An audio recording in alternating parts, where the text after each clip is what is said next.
Yes. Project in fire technology is from the German master that we studied with. We did pretty much everything that you thought was Okay. you didn't know what this is from here and experience with Gordon's experience from there. Well, basically, the question was how much of this came from the German masters. Some of it. The Grundhofen technique we learned from him. We learned from books. We learned working over in Germany, or doing some training courses over there.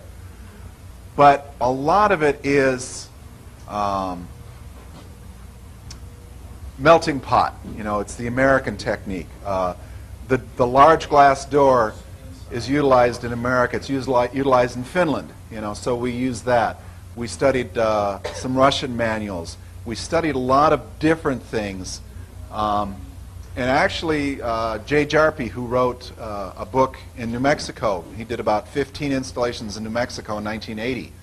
We took a lot of stuff from Jay Jarpy. So it's really a combination of a lot of different things, kind of mixed together.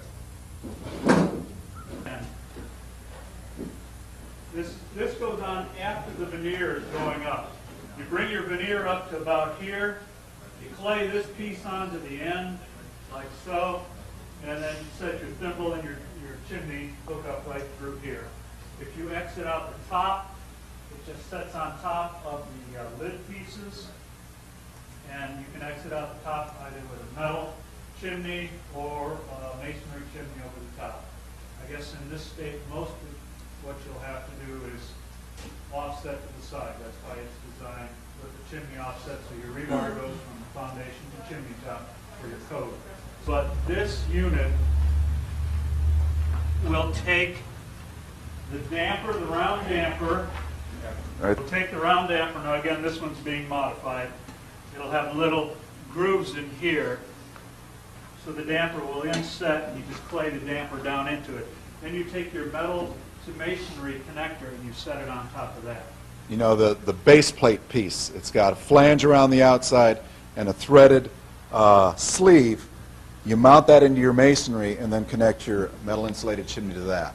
So if you're going to go, it's not designed to go directly up with a clay liner out of the bottom. You'll have to build your own adapter, which means you're just going to have to form it to the oval of your flue line, because you're coming out a square. So you'll have to form it to your oval of your flue liner. And then don't build your chimney directly on here. It has to set on the outside wall and then an angle iron across to carry the weight. So nothing is setting on your modules itself. What about, there's an area between the angle iron bridges across there where you start your flue line, or where you can do that. But, Insulation. Okay, that's a little farther on after you get the lid on. Then there's an insul board behind you. That board goes down, foil side down, and then a sand bed, and then a brick cap. That seals off this unit. And so your veneer wall is 4 to 6 inches above, so your angle iron is 3 inches above this, and you've got your insulation and sand and brick cap sealing this whole thing off. Why don't you show them how the lid goes on, at least put one piece on, and then let's tear it down. We'll show the bake oven option in there. Down to bake oven height. The bake oven option. Now the bake oven is a cast iron slide-in unit. And so what has to happen is the shell gets built around it. So what we'll do now is we'll show you how that shell gets built up around differently than it would be built like we just did. And in essence, this cast iron shell that fits into there has the heat travel up across it as it goes up, down on top of it, down on top of it again, and then down alongside of it. And so what's essential with this is that these pieces are all free floating. Clean out, even though it looks almost exactly the same, you'll see there's some slots in the bottom of it. That's so that you can put flat iron in there to support the oven, so when the oven slides in and out, it is supported in there. One little advancement that we're also working on right now is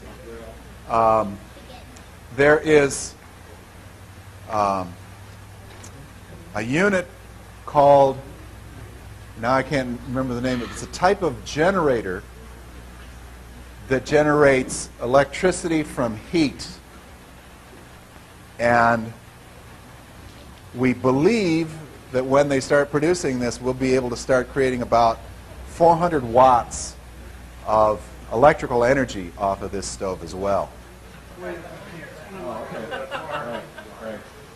So, why don't y'all come up and you can see how this all goes together. It's all interlocking.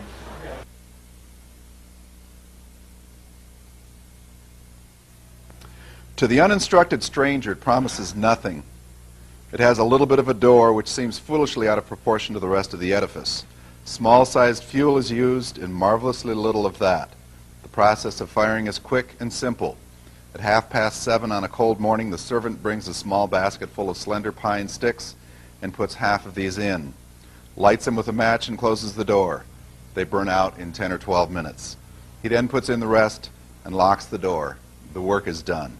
All day long and until past midnight, all parts of the room will be delightfully warm and comfortable. Its surface is not hot. You can put your hand on it anywhere and not get burnt. Consider these things. One firing is enough for the day. The heat produced is the same all day, instead of too hot and too cold by turns.